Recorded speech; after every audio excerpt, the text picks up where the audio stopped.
Silav, êvar baş, roj baş hevando. Hêvîdarim herkes baş e. Dîsa hûn tev li vê derê hûn gelek bi xêr hatin. Îro dîsa em ê behsa tekîliya Kurdan û Amerîkayê bikin. Tekîliya Kurdan ya bi cûhiyan re ka em binêrin qedera Kurd û cûhiyan li ku derê digêjin hev. Gelo rast e li rojhata navîn qedera Kurd û cûhiyan yek e. Yani pêşa roja van her du qewman li ku derê digêjin hev.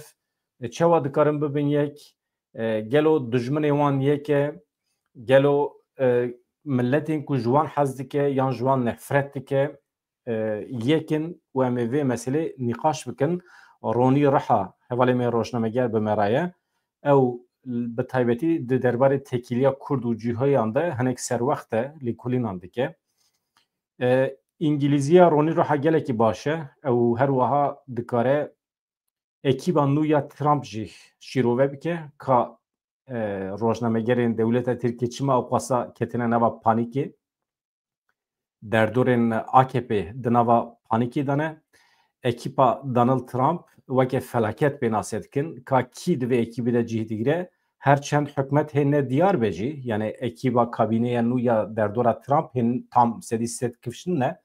lê ji niha ve ketine nava tirsê. Ka ew tirsa wan rast e ne rast e em ê vê meselê nîqaş bikin. Ronî Riha merheba bi xêr hatî.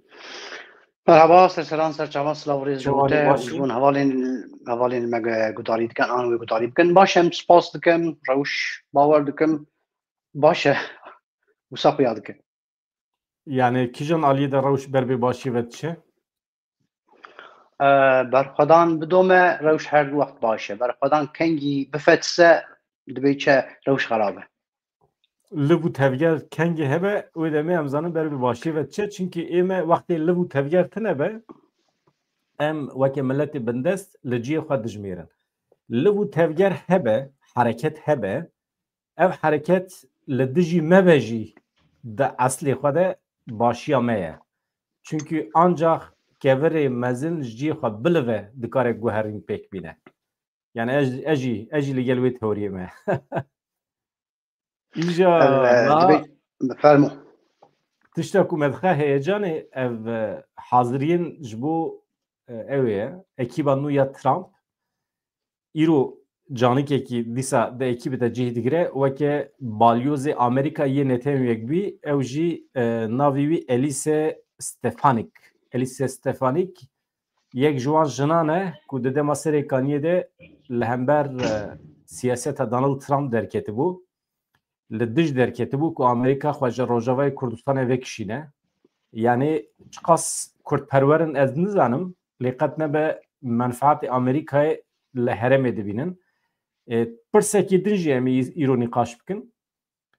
Hebûna Amerîkayê ya li herêmê baş e ji bo me Kurda ya nebûna Amerîkayê ya li herêmê ji bo me baş e. Em ê vê jî nîqaş bikin elbet.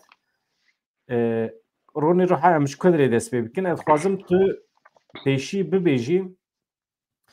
vê gavê niha daxuyaniyên rayedarên İsraîlê hebûn van rojên dawiyê me pir firset nedît em nîqaş bikin ji ber ku Bakurê Kurdistanê daxuyaniyên rayedarên kecekî hebûn meseleya Dewlet Bahçelî û ew gotinên wî hebûn pir firseta me çê nebû em behsa daxuyaniyên dawî yên rayedarên İsraîlê bikin madem tu li vê derê û ez di wê qenatê de me lêkolînê te jî hene aniha hele hazir tekîliya İsraîlê ya bi Kurdan re di kîjan astê de ye. Em wisa dest pê bikin. Mamoste tedî em hemî kes êvê dawî em Kurdê dibê çi di nav ninûkê de polîtîk bûnin em wer dibê ji rojhilata navîn û pêvajoya nû. Tedî ev bûye dibê çi pizika ser zimana me ez ê jî wisa dest pê bikim lewra mekene.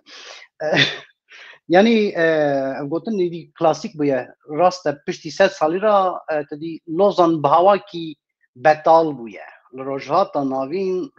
lozan betal bûye û sînorê nûh çê dibin û îjarê lêbelê sed sal jî sed saleke nûh e. Yani ne hew dibê çi sînorên an xerîteyê nûh wê hew li goreyî pêvajoya nûh çê bibe. Heman demê ez dibêjî qey li goreyê ahlaqê nûh jî بوجه كنهتي أذكرن أبجي سركيشاوي بيجمان ديسا هزين دسلادار وكب هزين دسلادار بنافد كنيا أون فيش يه سركيشاوي دك بيجمان أمريكا والرادة نافين متفق عن هالبند واني هري بي باور إن سوي كانن دبيتش جام بدن إسرائيل دبي دريدا قال لي إسرائيل روني بنيره متايتلا تشني فيسان بنيره سپوری تکیلین کرد و جوهیان رونی رها شیروودکه ایدی بارته گرام بیه تگرک جبری درکی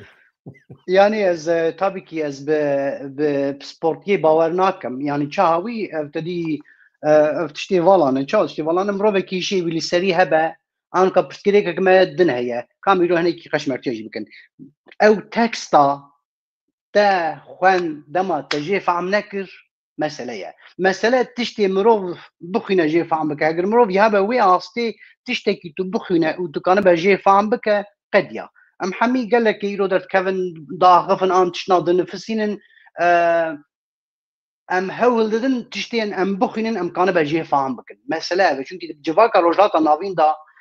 قال لك مروف ذات نكا بخينه اما قال لك مروف جي كان بخينه اللي تشتي دخينه او بخجي فاهم ناك مساله جلو راز بنا دمديا جواكي ده چاپمنيا كرد ده جارا يكم تا گوت قدر كرد و جوهان يكه لروجاتا نافين بریا دمکی de YouTube'de de kanalama da te eşkere kir, te usa şirove kir, pişti te herkesi despê kir, aynı gotine dubare kir. Ez tiştekî dijî bibêjim ev demek dirêje nêzî 4-5 sala ye li ser vê ez dinifisînim destê min da dibê çe bi tûra nifîs henin li ser vê rêwîtiya terrah an welhasıl gelê cûyîş ku çûye welhasıl ew dûr û dirêje lê belê dema li dîrokê jî dinerin yani gelê cûyî çicara ferman hatiye serî rojhata navîn bi taybet yani hettanî êrişên şerê navbera wan û Rom da wer xwe avîtinin derdeverên çayên Kurdistanê Duhok û Hewlêr û rojhata dibê çe rojhatê Kurdistanê û serhede li wê cîzra botan ew derê gelê cûyî wer li wê derê hatiye wê derê xwe parastî hatiye parastin lewra tiştekî dijî bibêjim gelê cûyî hafiza wî pir xurt e dema tu îro li Tewrata kevn li Tewratê binere tu fehm dike ev gel çi hafiza wî xurt heye em qala destê wan da metnên 4000-3000 sal dikin 2000 sal dikin 3000 sal dikin destê wan da heye li cîhanê destê tu kesî da metin nîne lewra hafiza wan e pir xurt heye yani gelê cûyî li paşerojê pir dinere û pêşerojê wisa ava dike ji ber welhasıl dema em werin ser rojhata navîn an li warê îslam lê li ser dibê çe serdest e tiştên ecehîb li qewme ev gelê cûyî gelê ji wê axêye xwediyê wê axêye ez vê jî hinekî çi bikim çunkî gelek îsanê me dîsa nizanim qala mirovên tekst dixwîne lê fehm nakir tekst qala Filîstîn ne navê gelekî ye navê herêmekê ye Filîstîn ne gelek e Filîstîn ne netewek e ne xelkek e heremek e ev navê herêm em çawa dibêjin serhat me serhat an Qerejdağ an Cîzra Botan gelekî wisa heye nîne Filîstîn jî heremek e ev xelkê Ereb piştîn seferên İslamê dest pê kirin berê xwedan Helebê û Şamê û Lubnanê û Amedê û nizanim dibê çi Hemedanê û Bexdayê ev xelk wê çexî hatiye li vê derê eşîran ên şervanin hatin li wadan cî bûnin xelkê Filîstînlî ne xwediyê wê axêye Filîstîn heremek e berî dem ji ber vê yekî Ereb wan nakevin ji ber ku milletên Ereb yani qewmê Ereb wan weke Ereb pênasin hake Filîstînî dibêje milletekî cuda ye ji derdorê hatiye û bi piranî koçberin ama ez xwazim yani vê kin zala bikim Filîstînî gelek nîne netewek nîne navê herêmekê ye qediya welhasıl lewra gelê cûyî an İsraîlî li hevalbendekî wê bigere rojhata navîn pir diyar e li hevalbendekî digere hevalbendekî nirxê demokrasiyê zanibe nirxê jinê zanibe نرخ مروفاتی زانبه بی گلی کرد روژات ناوین دا یک گهایی و آسینینه یک گهایی که و آسینینه اما تو از نرم دیروکا دور و دریج چاوا که برازین تورنین کردانن چاوا او کرد هر دو گل جی دبی چند هورینن از نچم داری هر دو گل میتانینن هورینن از دفش برده اما داویا روژا ایرو یعنی تیشتی لوله هی او گل جبوی روژات ناوین بستار بسترینه هوالبندکی هرمی جرا لازمه امریکا لپاشه اوروپا لپاشه لیبلی لهرمی جیرانه کی جی دموکراسی جی نرخی دموکراسی جی نرخی جینه جی نرخی مروواتی فهم بکه جیرا لازمه او جیرانه کی بنگهاوی نل سر اسلامی به رادیکال اسلام و گلی جویی نکان گل هف بجی و همان دوی گلی جویی نکان لجم گلی خريستيان جی بجی جی برگ اف ایشن هاتن سر گلی جویی لأوروپا لهر دورین جهانی اف تی ناولی کنده ماج پورتکیز و جی اسپانیا هاتن ناوی سفراتی اف سوا چه هاتن نا هون بونن سدم دا که روما عیسا دار دا بکه و عیسا گلی کر روما هات بن تسیرا ودا ما و عیسا قال اف قتل عام و اف جنسايتين هاتن سر قال جويي صدام ويك اذى وهمان دمجي مسلمان اجي وصل والحاصل ابحاد قال مجبوري هذا اما كانت تشتكي تجي بيجي قشمرتيا كي بكم بيريك من هبو ايجاري بيريك من هبو ايجاري بابي من تقول بفكره تقول كرو فكر شيء دما تنزان بفكر شيء تنكا بفكره يجري قال لي عربي وهرمي قال لي ترك نظام ديمقراطي شيء حتى اني فهم بك ديمقراطي شيء جرى 7 سالك لازمه لورا يعني قال لي كرت بن دبيتشا پیشنگتیا تفگرا آزادیا کردستانی یا عبدالله اوجلان سرکیشیا ویکر و آواکر یا آستا دموکراسی جوا دبی چه یعنی شورش که جواکی لکردستانی هات پیک هات و افسر کتیه ایرو در روجلات ناوین دا حتی توایه جهانی دا دو ارتش دا جن فرماندارن شردکن کینن جوی گلی کرد افتشتكي پر جرينج مروكان اي تشي پر جرينج اف ريت ده بيشاروج ريت ده تو كدهاره لورا جبوي قلي جوي پر جرينج مروفكي نبج كا ديمقراطي تشي و تبسالان جرا ازاحه ديمقراطيه بك جهاي قالي كرد جهاي وي گلی جویجی ذاتن شورش چوالی جهانی چیکرند سوسیالیسم را دزان چدا نکوین ویدی روکی نواره نکوین ویدی روکی و حتی اولی دا بنره حتی دورا ابراهیم دیو بابان کره خواه زاروکین خواه ای هری باش جو خدا را دکرن قربان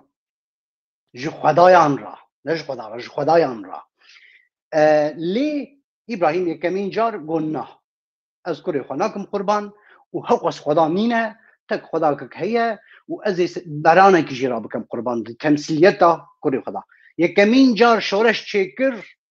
ایدی مروف گناه به قربان هزار خدا مینه هبه یک اوجی از مافدارم جی ماف بخوازم حق و حقوق بخوازم دما جی اثارتا مصر خلاص بون لچولا سینا 40 سالی به خدا را شر کردن دیگلی جموس را دگو اف خدا از وی هوا قبول نکم تو هر جمع از وینانی نخوازم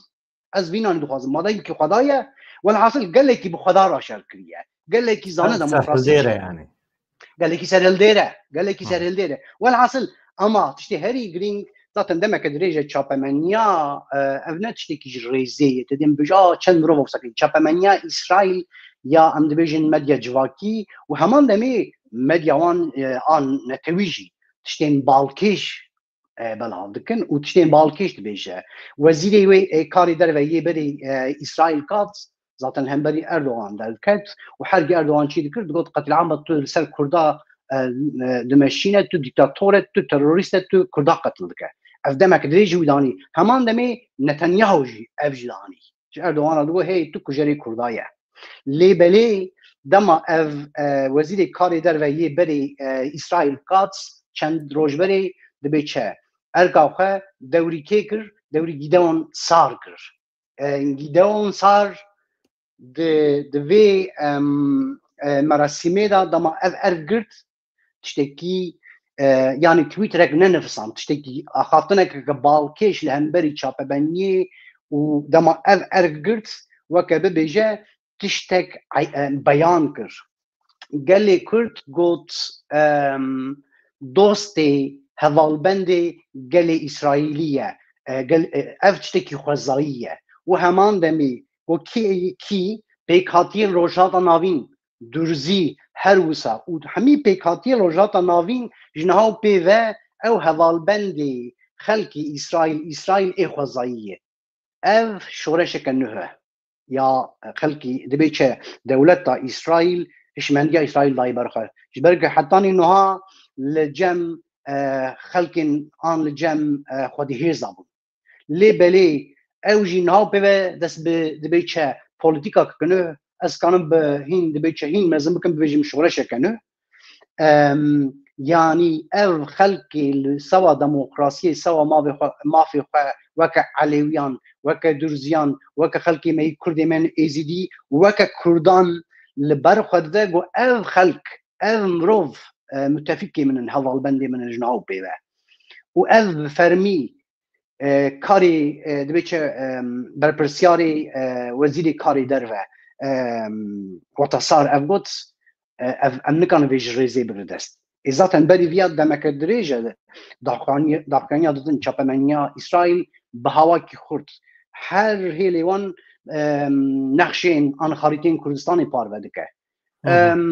lewra ev jî çi rême dide İsraîl polîtîka xwe guherandiye ama tiştekî dî rême dide axaftina rêzdar Cemîl Bayık siyasetmedarê Kurd hişê Kurd fermandarê Kurd ê mezin axaftina wî dawiyê gelek balkêş bû axaftinê wî hemî balkêş bû ama axaftina wî vê dawiyê bi taybet derheqê mijara eva qaşo pêvajoya aşîtiyê gelo wê li Tirkiyê pêk bênê pir balkêş peyvî di nuansê çûşkê da pir tiştê mezin hebûn rojhata navîn tiştê mezin diqewmin gelê Kurd ne gelê berî gelê Kurd nayê xapandin wê derfete bi kar bînin derfetiyên destê Kurd mijî ji daxuyaniyên Cemîl Bayık bernameyekî derxist di beşa vîdeoyê de amade ye berê ku tu behsa naveroka axaftinê Cemîl Bayık bikî tiştekî di rojevê de heye di rojeva Tirkiyê de ez şîroveya te merak dikim hin rojnamegerên bi eslê xwe Kurd ku di çapemeniya Tirkiyê de dixebitin dibêjin milletê Kurd eger bi İsraîlê re tifaq çêbike têne xapandin tenê dibin soytariyên İsraîlê yani ev Kurdên ku îro dibin hukmê dewleta Tirkiyê de ji wan re dixebitin van gotinan dikin ez şîrova te merak dikim ez wan weke gelê weke dibe çend şexsiyet yani wan Kurd qebûl nakim ji ber ke ne zimanê wan Kurd e ne perspektîfa wan Kurd e ne tiştekî wan Kurd e Tirkê has herî Tirkê has ew zaten lewra bixwe min jî lê wê gudarî kir zaten ew nabêjin hemî ev çend roje dema ev daxuyaniyên İsraîl û heman demê daxuyaniyên rêveberên PKK yekî dibêje hey Kurd ne Kurdê berî ye Kurd erê rast e guhê dide demokrasiyê falan ama yekemîn tiştê herî giring mafê gelê Kurd e derfetên derketina holê çawa gelê Kurd ji bo serxwebûna xwestekê hevkarbînê ev tiştê herî giring in û heman demê ev Trump dibe çi qabîne ez bixwe Kurdî ez ê bibêjim dîwana wî nûh ev dîwana xwe nûh dema amade dike xuya dibe hemî daxuyaniyê wan hene li hemberî Erdogan dibêje Erdogan xalîfetiyê dixwaze Daeş dibe çi weke leşkerê xwe dibîne û gelê Kurd qir dike û li Rojavayê Kurdistanê hewceyê em gelê Kurd bi tenê nehêlin ev gel dostê me xêncî İsraîl dostê me duyemîn ew e bipirse bê gotinên van rojnamegeran tu çawa şîrovetkî tu jî ji min bipirse ez ê ji te bipirsim akaberî şîrova xwe kin dibira jî bikim tuzanî çawa mesele dibe Kurd û Kurdistan berî viya çend sal berî an boyê min zaman nîne yani her roj îro ye çend sal berî tê bîra min ev di Hurriyet gazetesiye çi ye jê ra dibêjin rismê وینه برزانی و طلبانی چه کربون و گوتبون دانسوزن و دو تشت پیوه کربون دانسوز روژهاتا ناوین دگوت چما وی چاقی امریکا هاتبون وی دری بجی ببون پشت کرید داوان وان جی طلبانی و برزانی دخستبون دبی چه مونتاج کربون دگوت دانسوز روژهاتا ناوین مثلا دبی کرد و کردستان تو دانسوز روژهاتا ناوینه تکی فکرته چیه فرمو پرسێکی gelekî baş e ew hevalê me rojnameger ez nebêjim hevalê me ew kesên rojnameger bi aslê xwe Kurdin di çapemeniya Tirkiye de dixebitin îro alîgirê dewleta Tirkiyeyê û şîretê li Kurda dikin ez ji wan re dibêjim. Hûn dibêjin ey milletê Kurd bi İsraîlê re tifaqê çênekin bi cihûyan re tifaqê çênekin çûnkü ew ê we bikar bînin ew ê we ji xwe re bikin soytarî. Tamam noxte em dayne. Baş e dibe ku ev gotin rast be. Lê gelo eger em vê tercîha xwe pêk neyînin wê çi were serê me di destê dewleta Tirkiye de binêrin. Wê demê çi dibe? Em dibin wekê te. Ew rojnamegerê ku van gotinan em dibin wekî te. Tu kî tu wekê Kurdekî li ber derê dewleta Tirkiye tenê bûyî kûçik di ewtê qewmê xwe. Dewleta Tirkiye medike kûçik. Dewleta Tirkiye mel erdê kaş dike ben dike stûyê me dibin di pişt tankên zirxî de kaş dike bi rûmeta me dilîze. Eger em çareserê xwe nenêrin em tifaqê nû çênekin dewleta Tirkiye wê me bikuje û pêsîrê keçê me û jinê me jê bike. Em ê bibin mağdurên Roboskî. Dewleta Tirkiye wê me bixe zîndanan 45 salan ceza bide me. Dewleta Tirkiye wê siyaset li me qedexe bike. Dewleta Tirkiye wê weke ku li Kobanî kir wê piştgirî bide Daişê û li wê derê milê xwe tevxe û li me temaşeke û li bendê be ku serê me jê be ji aliyê Daişê ve. Yani kîjanê em tercih bikin. Qedera me ya di destê dewleta Tirkiye de em tercih bikin bi rûmeta me were lîstin yan em hewl bidin ji xwe re li tifaqê nû bigerin. Tifaqê ku em lê digerin ne mecbûr e bi tenê bi İsraîlê re be. Bi Ewropyan re be, bi Amerîkayê re be, bi welatên Ereb re be, bi her kesî re be, Skandinavya be, bi Rûsya re be. Ji bilî dewleta Tirkiye em mecbûrin bi her cure qewmî re, milletî re, dewletî re tifaqan çê bikin. Eger em tifaq çênekin em dibin weke Levent Gültekin. Em dibin kûçikê berderî dewleta Tirkiye. Ez jî duwê qenaetê de me. Yani her rewşa ku em ê bikevin sibê, her rewşa ku em ê bikevinê sedî set muheqeq ji rewşa îro yan di bin nîrê dewleta Tirkiye de baştir e. Çi dibe bila bibe? Em rezîl û rûswa bûne. Ev 100 salan, ev 200 salan.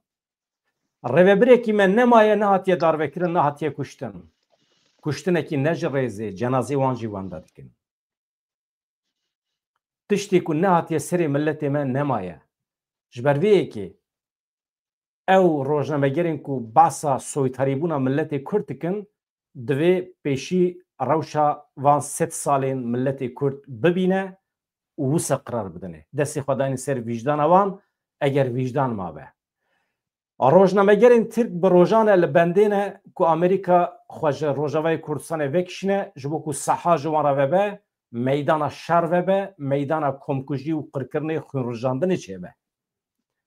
Şermekî mezin a mirovahiyê ye. Numuneyekî mezin ya bêexlaqiyê ye. Normal şertan de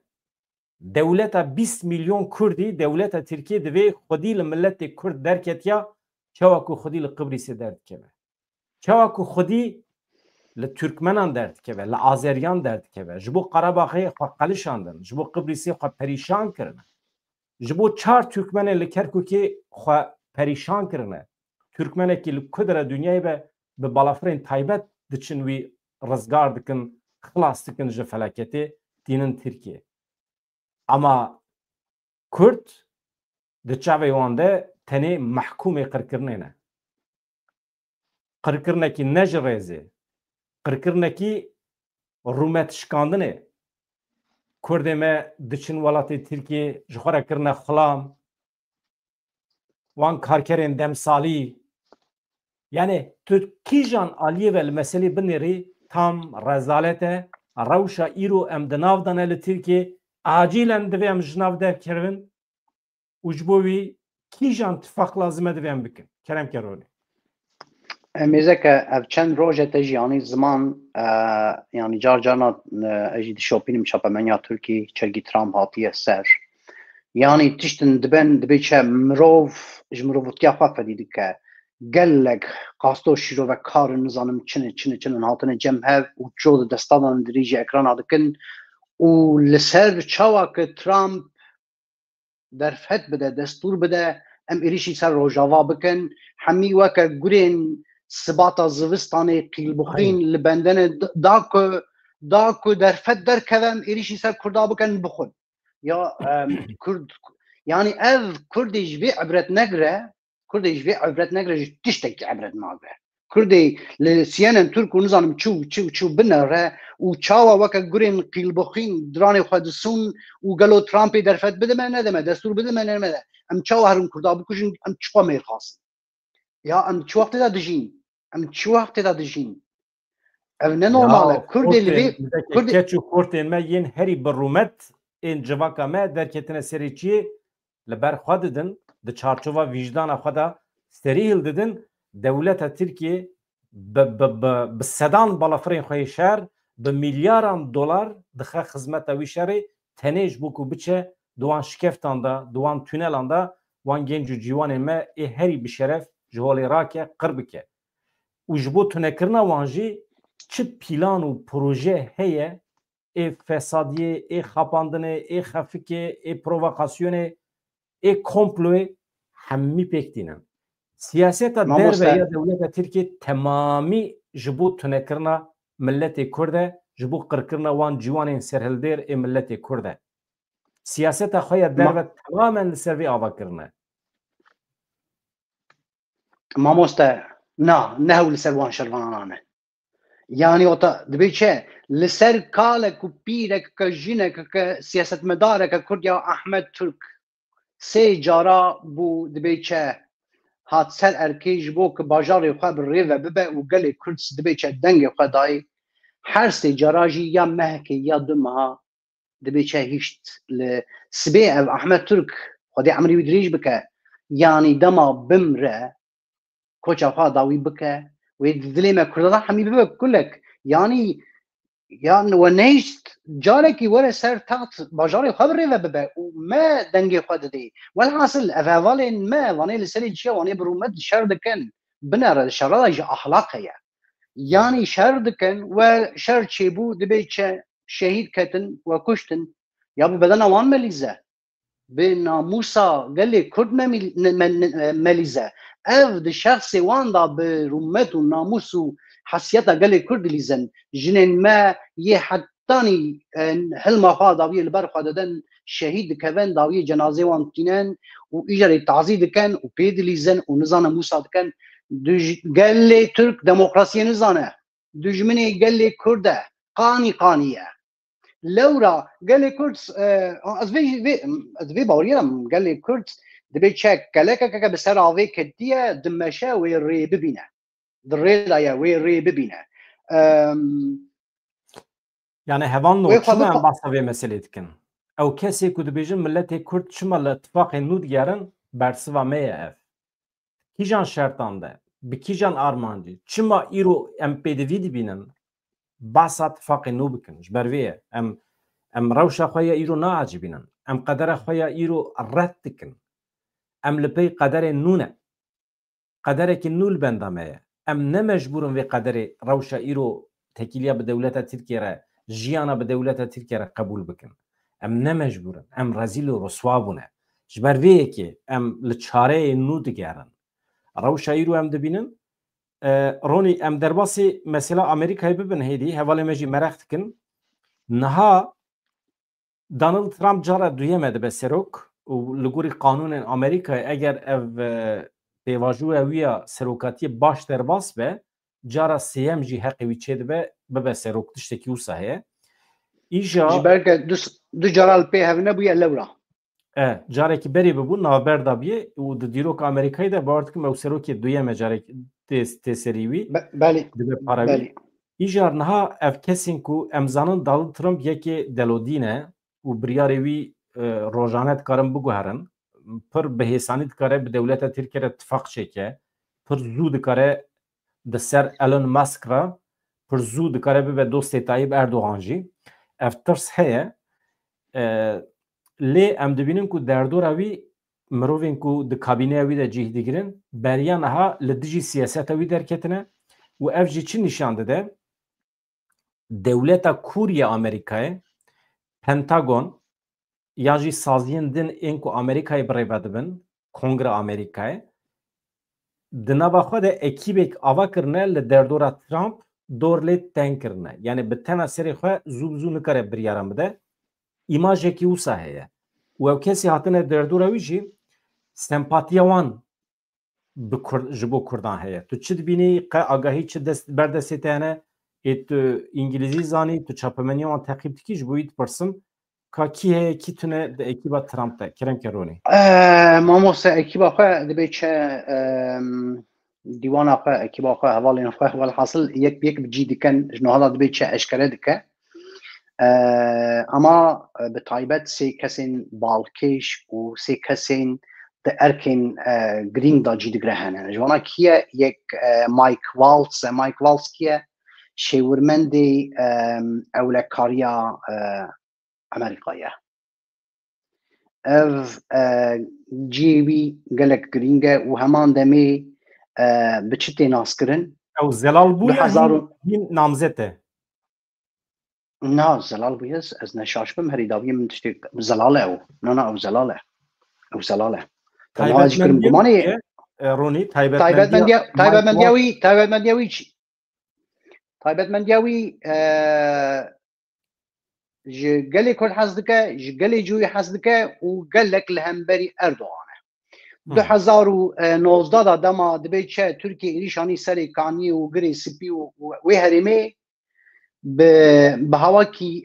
bandor hem dibe çi daxuyaniyekek da û bi nifskî û heman demê di Twîtê xwe di her derê de ev anî ziman 2019 da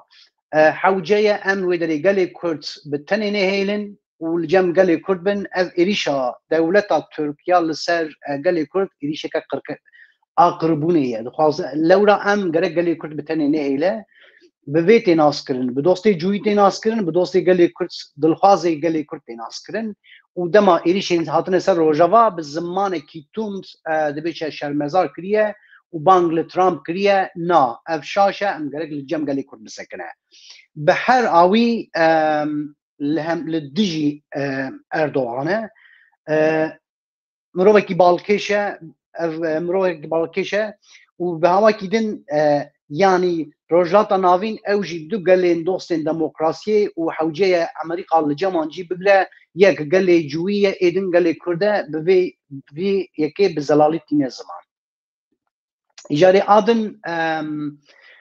êdin kî ye êdin ew jî mirovekî girîng e bi taybet yanî hem erka wî weke wezîrê karê derve Marco Rubio bi eslê xwe latîn e dibe çi xelkekî latînî ye û li hember Erdogan daxuyaniya wî tûj henin di 2020 da dibe çi bi îngilîzî maybe it's time for a fully independent Kurdistan dibêje ez dibêm qey êdî wexta ji bo Kurdistaneke temamî serbixwe hatiye ev çi wextê dibêje ev 2020 da dibêje heman demê Erdogan çawa pênase dike neyarê demokrasiyê megalomonekî cihadîst êl rojhilata navîn e vana dibe çi yanî ne weke eşkere tîne ziman hem rojhilata navîn ev tiştê Erdogan dimeşîne weke serkêşekî cihadîst û heman demê 2020 da daxuyaniya wî heye dem ez dibê qey êdî dema Kurdistaneke temamî ya sermixwe ye ev jî kî ye wezîrê karê derve ye دیوانا ان کابینا ترامپ یا ویج 2025 را دست پی بکه لوی دری اجاره جنکه خورد بالکیش دوستا گلی کرد هیه کیه افجی توسی گابارانته سروک استخبارات امریکایه ويا سروكا استخبارات امريكا همان دمي الهام احمد اخاف دبيتش هف بيفيني تشيكريا ودم اف دم الهام احمد شو جمويجي اف بهواكي سر بلندي وك جنك كسر كيشيا قال لي كرد كان روجاتا نافين والهمبر داعشي تكوشايا وبسر كتيا ناس تكر الهام احمد وهوا وهمان دمي جبو اردوغان شد بيجه او خليفه داعشيه علي كاري داعشي القاعده و جبوي باراستنا قال كرديسا 2019 ديسا داخانيوي هي بيجي حوجيه ام الجم قال كرد بسكنن واف ايريشين دولتها تركيا للسر قال كرد الرجفاي كردستاني ام بسكنين همان دمي لهمبري اسرائيل لسا اردوغان شاو حماس نظام كيه تشيه الهمبري وي ديسا داخانيا كوي توجيه اردوغان وكا شاوا آلیگری داعشی بو ایرو دیسا همان دمی آلیگری حماسی ها حماس ها داعش ها اردوغان همیه کن والحاصل افحرسی انسان افحرسی مروف هم دوستی گلی کردن دوستی جوینه و داخلانی وان تو جهنن دوه هلی دا پشکری دانه گلی کرد داخلانی خدا بهاوه کی اشکره و همان دمی لهمبری اردوغانه اردوغان وقت جهادیستکی فرماندارین وان چتین تروریست بناو دکن لجم قال پوزیشن وی جانی کی چوایه الیزه استفانیک او جی من ایرو دیت نو چیاوی او جی دبه برپرسیاری امریکا یل نتیم یک بی بله او جی برپرسیاری یعنی وقت بیچه تمثیلیت امریکا ویل نتیم یک بی بکه او جی همان دمی دوی تاقبی دایه یعنی بوا گوتنانا بوا تشتنا ببینرینی همیجی جوان نسل نویه همیجی جوان نسل نویه اما الوی داری ام دبینن اف داخلین اسرائیل اف پروژه اسرائیل ده شخصی دوان اف کسی نا ترامپ تاین بکه پروژه تشت پشروش نکیدن زلال دبه اما ام ویجی بیرانکه هاو ترامپ تني لأمريكا بسر نكت همان دمي ألون ماسك جي بسر كت يعني نهو ترامبو سركفتنا ترامب جي دبي كم ملكي مزنداي ألون ماسك بو و الحد مروف جي هناكي مروفين دبي كم وكان كارسازن يعني مروف جي ترسن هيلك ترامب دن هي ترامب مروفكي وكا قراكتر نيزي أردوغانه يعني اري ايرو اني اثر سبيك انا ببيجينا هاشتر هره اف جي هيا ليبلي اما ترامب بهوا كيدن تكلي وين نه هو بوي برجمان جاب اسرائيل راهيه تكلي وين خط اسرائيل راهيه لورا اف هنا كيدن دبيچا مروف دبينا پیش روجا كوي چاوا بمشه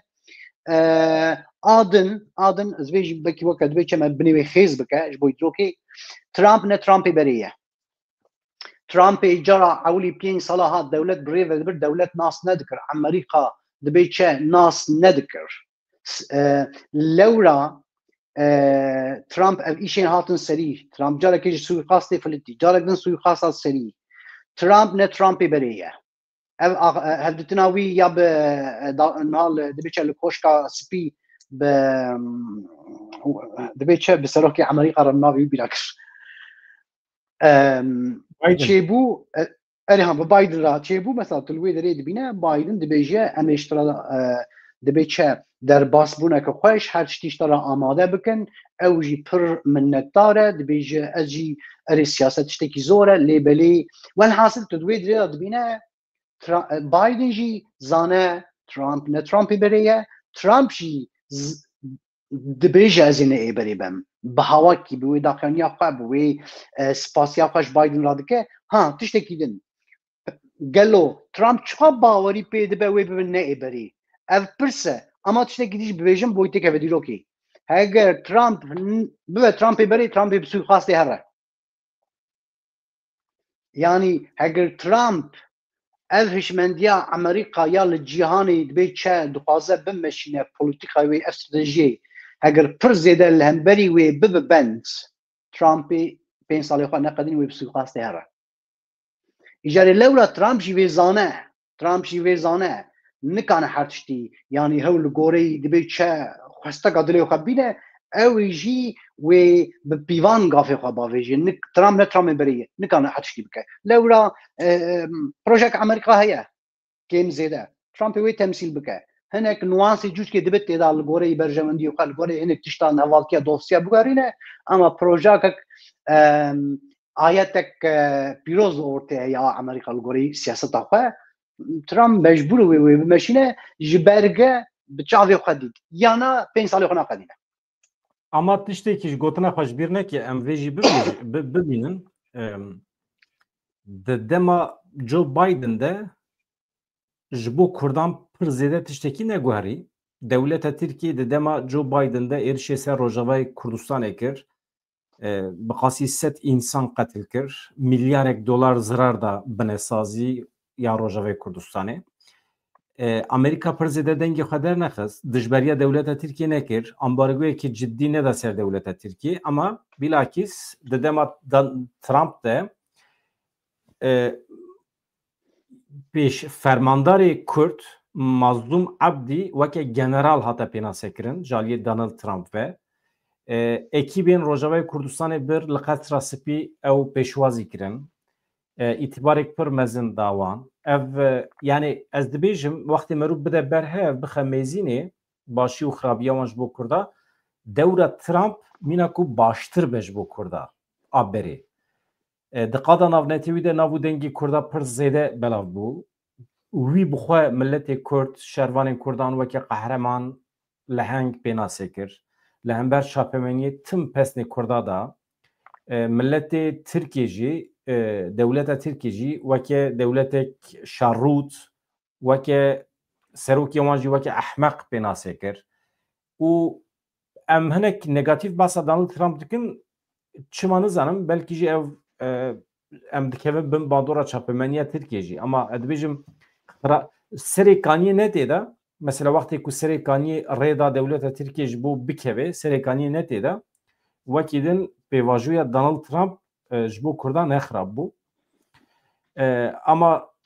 Joe Biden soz da bû ku di dewra wî de wê Kurdistanekî azad çê bibe ama çê nebû ama ez dibêjim di 5 salên dewra Trump de muhaqqaq wê ji bo Kurdan statûyekî were nas kirin. Ez wisa hîs dikim.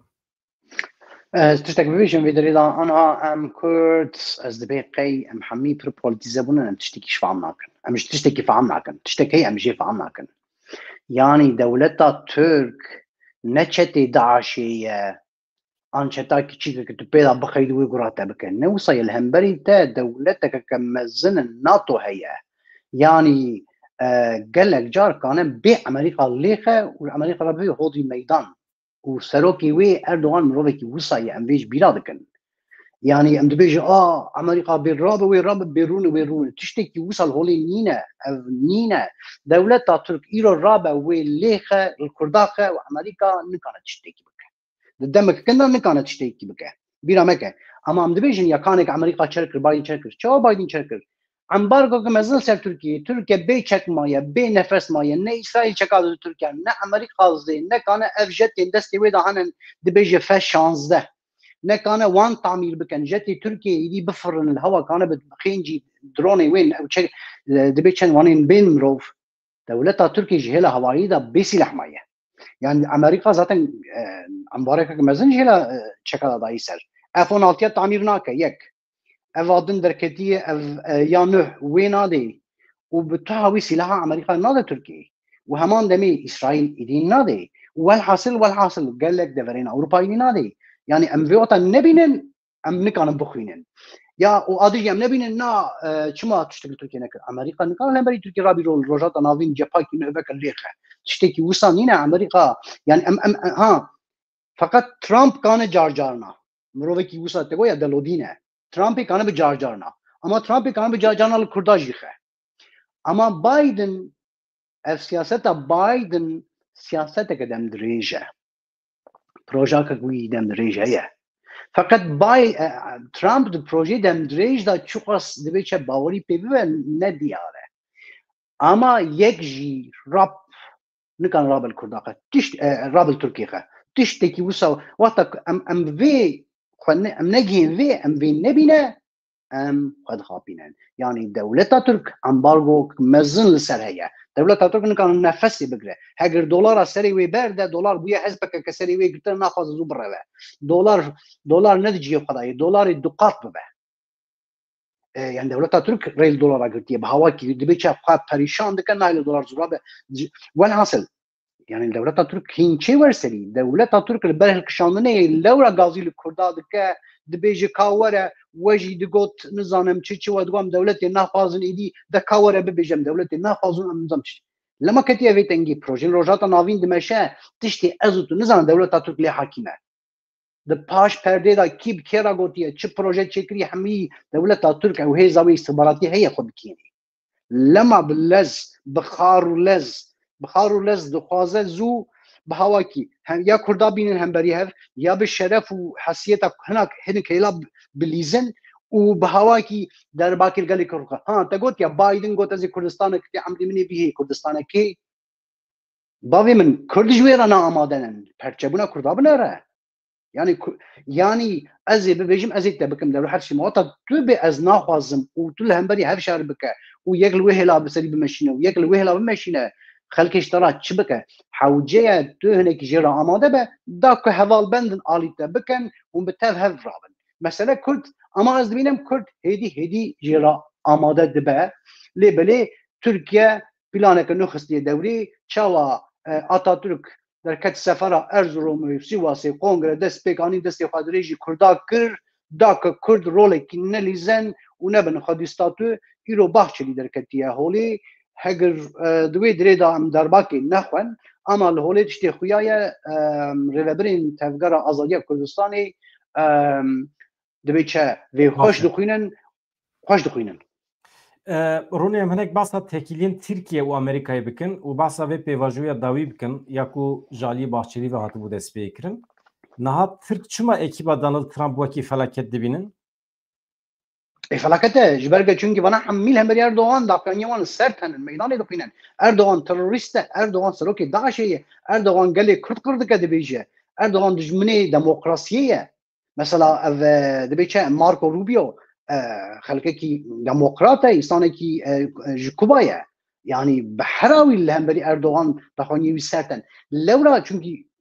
روجاتا نافين ايدي حوجه ديمقراطي وري واسرائيل جيبي بيني سركيشي وي تفجر ازاديه قال كرده تفجر ازاديه كردستانيه اي هري نيزي بيني الخيبه ايدي شاتن غارتن پیواجوی کجالی دولت باحچلی و هاتیه دست بیکرین گلو ترکیه بسری خبری بده به یا تلی امریکا تده هیه ترکیه بسری خبری بده به یا امریکا عقل ناده ترکیه نبیجه وسا بچن بالتهاوی چیبکن نا يعني امريكا هم اوباما هم بايدن قال لك جارزه بانين سر تركيا في مساله حال بكن وام بشكليه بدن ودا حال ببه اللي بليه حال ازيت شما تپرسمش بركو حتى نهم باور دکر کو امرالي تن جالي دولت تركيا و ناي بري ببرن امرالي وك حبسخانه جالي ناتو و امريكا ولات اوروبا و تبري ببرن دبن کنترول ادايه کنترول امرالي نتنه دست تركيا ده معنی داد بيجم اف دبيچه يعني مگويا چاواتي مثلا مكو روجاوا و چولي خصو چمال كردا خصو امريكا چمال نشه اما انا وطن ببيجن هم تشتي اسبرد بيجن يعني تركي ريبري قال كرد ديل قرتيه ولوي دري دبيچه دولتي ناونتوي وتشتكي قال كان بتشتابكن وتركيا وبترسل غوريوان تفكر تشتكي وصلينا راسته ريبري قال كرد البروجيه كان ناونتوي دبيچه تسليمي تركيا بو حتى بيدري سدي سده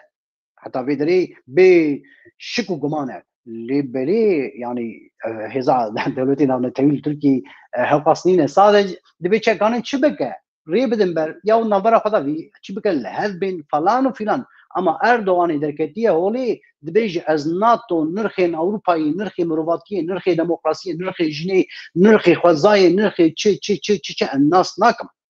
لورا پیشروجا وی گلی yani devletin avnetevi Erdoğan'a nameşe, bu Türkiye'de nameşe. Peşroja onu Çi ne? ket serite ji vê pêvajiyê Ronî min qet bi te re qise nekiriye li ser vê pêvajiyê. Dewlet Bahçeli derket hin tişkot got bi Abdullah Öcalan were meclisê baxife. Tu çawa dibînî vê meselê? Yani ew ê heta ku derê biçe? Gelo ihtimal heye di rojên pêşme de, mehên pêşme de Abdullah Öcalan hakikaten jî bînin meclisê û li wê derê xîtabê hevalên xwe yê çiyê bike, xîtabê kecekê bike, xîtabê civakên Tirkiye û Kurdan bike.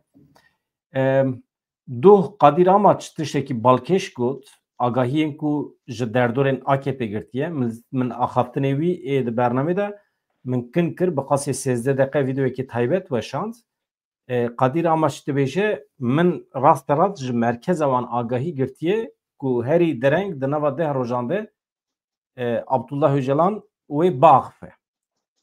Eger naxife tekiliya Kurd û Türkan bi temamî dimire dewleta Tirkiye êdî êrişê ser Rojavayê Kurdistanê dike operasyonekî pir berfireh dide dest pêkirin şer wê salên dirêj bajo. Tiştek ku Qadir Amaç fehm kiribû ji daxuyaniyên AKP wisa be. Çi qas rastî îfade dike ev teorî nizanim. Fikra te merak dikim. Ka ez vê jî bibêjim li cemin agahî jî henin. Ya da cem mirova agahî hebin agahî rast henin. û tabii ki Ama agahî navxwazin. mesele pir hassas e merû nikare agahiyê cem xwe bi şiklekî formüle bike. Yani formülekirina agahiyan zehmet e. Her bijî mesele ew e ji me naxwazim vagahiyana bibêjim û îcarî dema tu agahiya zanibe û tu berbî agahiyê tu zanibe her re jî wek mirov dibe çi mirov tiştekî eşkere dike. Welhasil ev mijareke zehmet e lê belê li holê çi heye. Mesela ez dikarim ji te re hinekî rehetî derbixim ji bo ku pêşiya te vekim. Mesela li gorî agahiyên li ber destê te tu sedî çi qas îhtimal didî ku Abdullah Öcalan were biaxife yan jî vîdeo pêşî ez bipirsim vîdeo wî tê pervekirin ya bi xwe tê de axife? Ev her du ihtimal jî henin. Ev her du ihtimal jî henin. Dibe çi ev her du ihtimal jî tê nîqaş kirin. Ev her du ihtimal jî tê nîqaş kirin ama ihtimal tiştekî dî jî heye. Tiştekî dî jî heye. Yani em dibêjin ya îşkence ya li îmraliyê hîn mezin dibe. Dewleta Türk ev jî hinekî xetayê me Kurdayî jî. Yani wat dewleta Türk dibêje hem gelê Kurd hem tevgera azadiya Kurdistanê dibêje gotina dawî ya te ye û lewra gerek tu gotina dawî bike. Li vê derê ev tişt hîn yani dibe çi xeteriya kirdin li îmraliyê çê dibe. Ama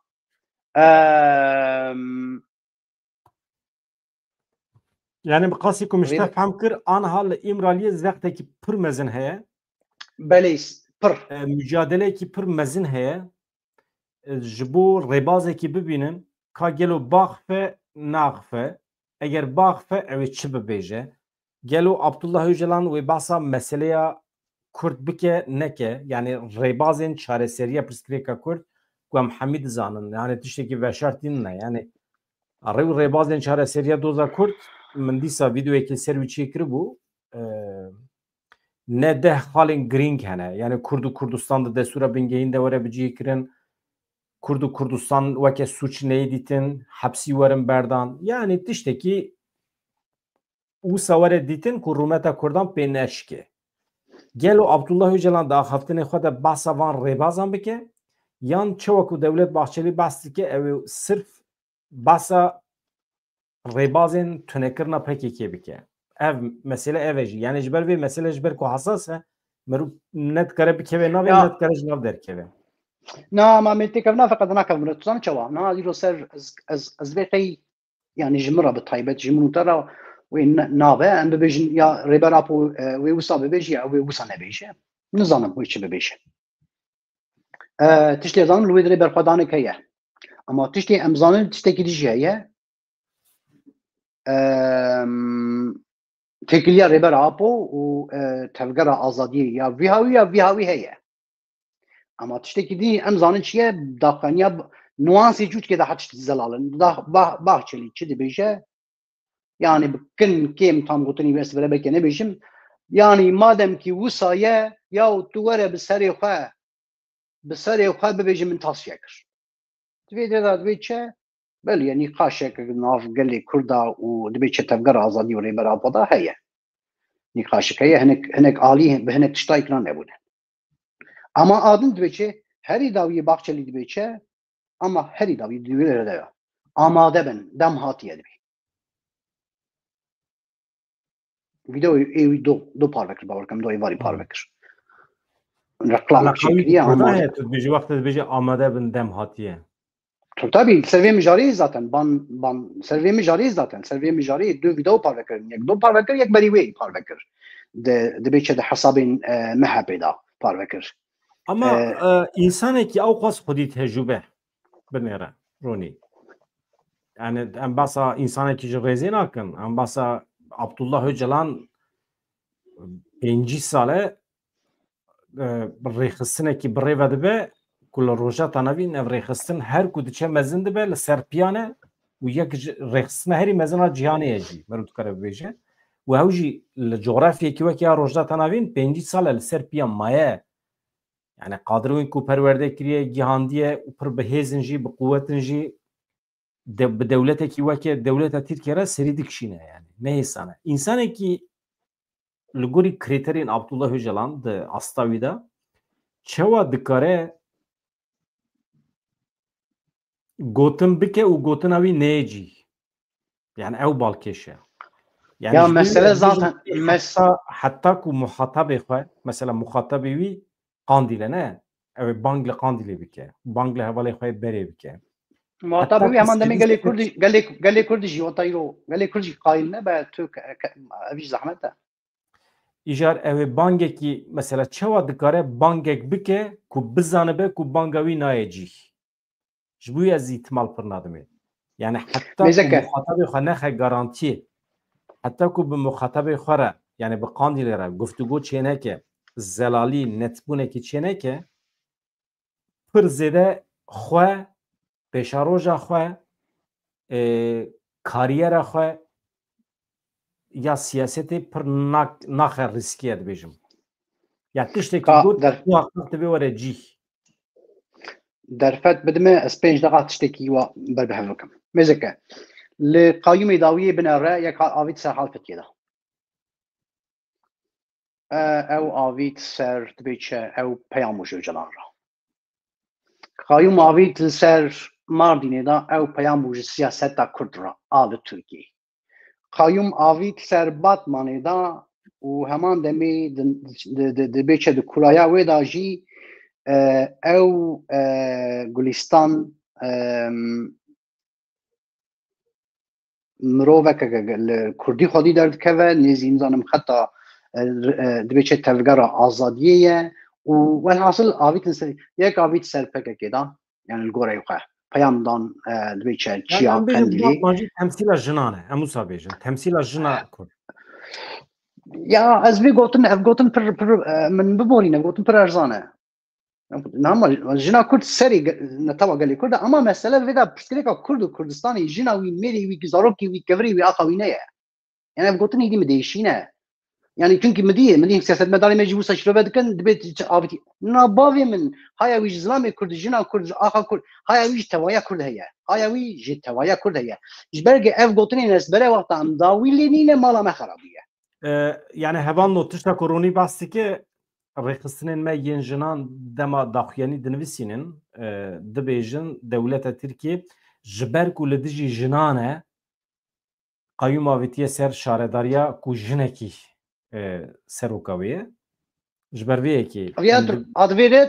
bêje dewleta Tirkiye li dijî hebûna Kurdan e ne tenê jina Kurd li dijî kûçikê Kurdan e jî li dijî zarokê Kurdan e jî li dijî her cure hebûna Kurdan e divê manê de yani ez vê de dixwazim bêjim çaqa tu hew wisa qirinekî wisa ava bike tu heqîqetê wenda dike dewleta Tirkiye ji vê pir hez ke erêma min dibê çe na aslında Qayyûm nedavîtin ser Elî Heyda Batmanê da li hemberî jinê pêranî na ne wisa ye rast azadiya jinê ya gelê Kurd pêşkêşiya wê dike û van nirxê bina hemî gelek girîng in چند کی بری قالکر چند 5 دقیقه بری من قالکر روزا ناوین دا اف چوا گرین یا هی دا کو دموکراسیا کی بیگ بین اما والحاصل الشخص سيه زياده يك ريبرابو حالفتي باتمان تفجر آزادیا کرد یا جنومیر تفهم البرق دادن شخصی واندا آدن ماردین سیاست کرد ها از ورم اجاره آدن چیه لوی دره خویایا دنابرا دولت ترکیه و ریبر آپودا هف دبیچه نیزی ساله که یکشتک دمشه و حتانی آستکی هاتنن لحف کرن حتانی آستکی اما دا آستکی دا تاخلی مایه دما ریبر آپو به حوالین قرا دبیچه ریبرین وی دوزا گلی کرد را کتی تکلی آن تکلیا چی بویه لهنک تبی چه تشتی دیجی شیار بویه چماش برگ کم آگاهی دیگه ودست دولت چه بخواز آگاهی بیه او دیه هم نزانن چر دیه لورا ریبر آپوژی از باور دکم یعنی ور خویاد کنه از باور کم یعنی وقت دبی چه دم انبان تشتان تینن جمع خویاد که ویجی شون دا گافاویتیه او لوی دری تشتک سکنیه يعني تدبيجي د 4 سالên tecîtê de dewleta Tirkiye yekalî ew agatdar kiriye. Belkî jî jêra gotiye binêre, belkî dîmenên pir felaketê nîşanê wî daye. Binêre li qandîlê mirovên te neman, belkî jî hevalê te hemî qira wan hatiye, binêre 3-4 hev rêvebirên berê ê partiya te mane ez destûr weke dewlet ez destûr didim wan ku biçin Ewropayê îltica bikin. Rojavayê Kurdistanê me qira wan aniye me ser û bin kiriye ya belkî wisa agahiyên felaketê nîşanê wî dabin tek alî ew agahdar kiribin û ji aliyê psikolojîk ve 4 salan da ya mirov însan pir dikeve zorê em girîb dibin ya heqeten ha biz hûn hemî jî girîb dibin nexweş dikevin em girîb dibin em dikevin nava hestiyariyekê ama bifikirin ku li İmraliyê 4 sale psikolojik işkenceyekî pir giran heye û yek jî em nizanin çi heye em nizanin wê derê çi qewimê jî kivejî em nizanin mesela eger berxwedanekî ciddî nebiya dewleta Tirkiye niha heftê cara îtîbara wî şikandibû dewleta Tirkiye niha heftê cara pê lîstibû anî bû berçavê civakê reş kiribû biçûk xistibû ama xuyaye mücadeleyekî pir ciddî li wê derê dimeşe ama ew tiştek ku anha dewlet Bahçeli û dewleta Tirkiye li ser ocaqê dikelînin tiştekî amade dikin tam çi ye tabii ki em dizanin xapandina Kurdan e tabii ki em dizanin têkbirina Kurdan e ama ev armanca wan çiqas bi ser dikeve ev hêjaya mirov li ser kûr be bifikre baş e ronê tu gotinê xwe dawî bibêje em xatir ji hevala bixwazin ji ber ku saeta me tijî bû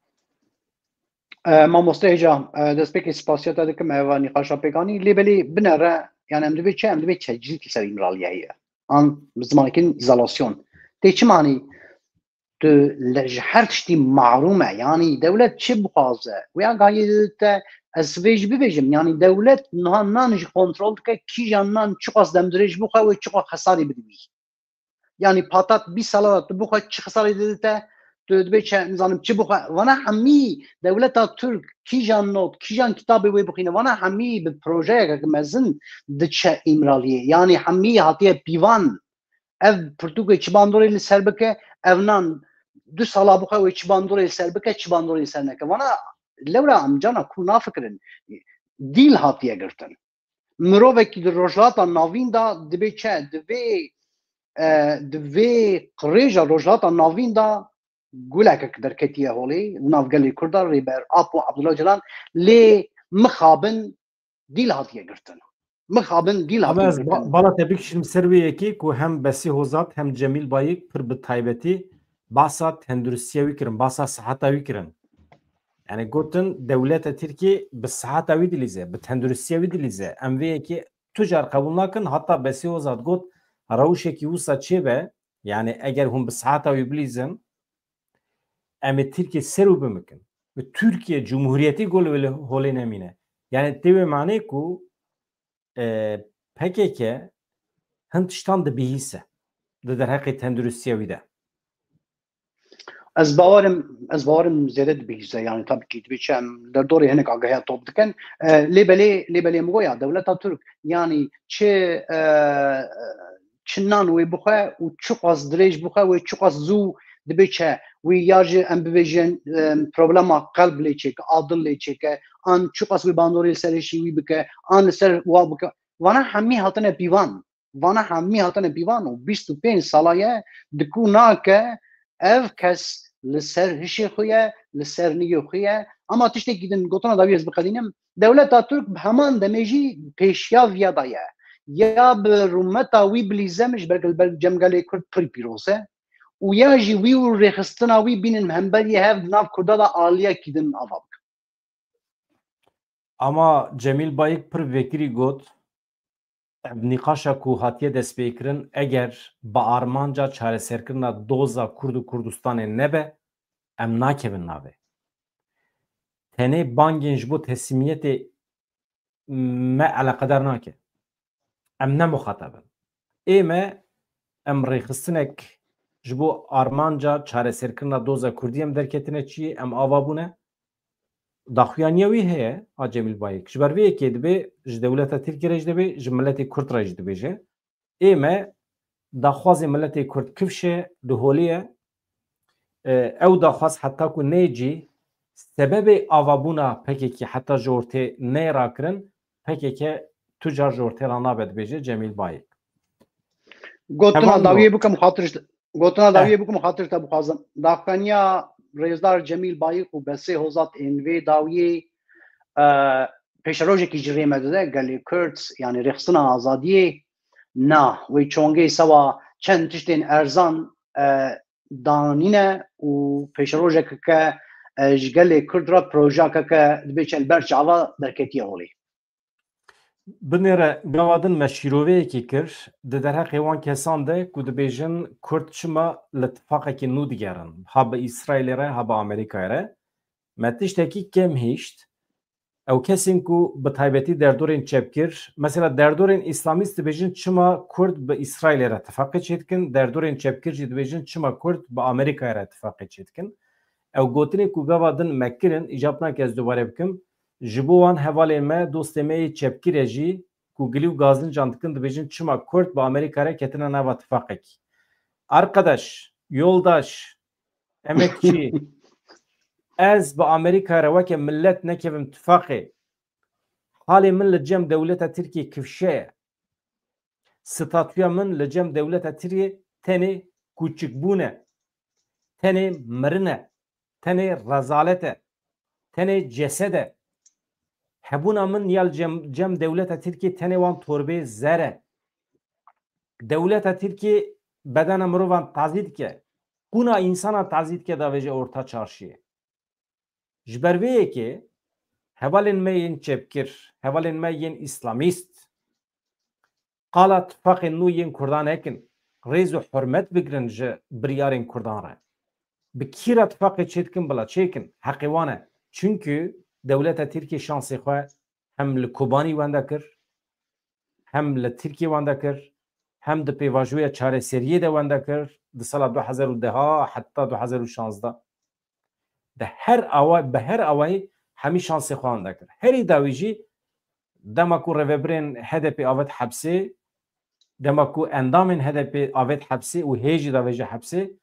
wê demê jî wenda kir. Ji ber vê yekê ya rêz û hurmet bigirin ji vî milletî re ya.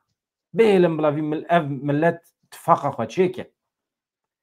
Bi NATOyê re çêke, bi Ewropaya re çêke, bi İsraîlê re çêke, Ereban re çêke. Me dewleta Tirkiye civakên Tirkiye hatiye tifaqa xwe bi Kurdan re çêkiriye ama me red kiriye. Kî red dike? Kîjan însan hatiye destê xwe dirêjî Kurdan kiriye, Kurdan red kiriye. Ya o însanekî dev bixwîn, dest bixwîn mîna dewlet baxçelî hatiye destê xwe dirêjî Kurdan kiriye, Kurdan negotiye na, gotiye temam serçava merheba. Ji ber vê yekê goh nedin van însanan. Û çepkiriya we jî ez rêz hurmet digirim. Yani însan bila komünîst be, bila sosyalîst be, bila şeriat parêz be, İslamîst be ne mesele ye. Ama ji Kurdan re rêz û hurmet bigirin ji kerema xwe. Baş e Ronî.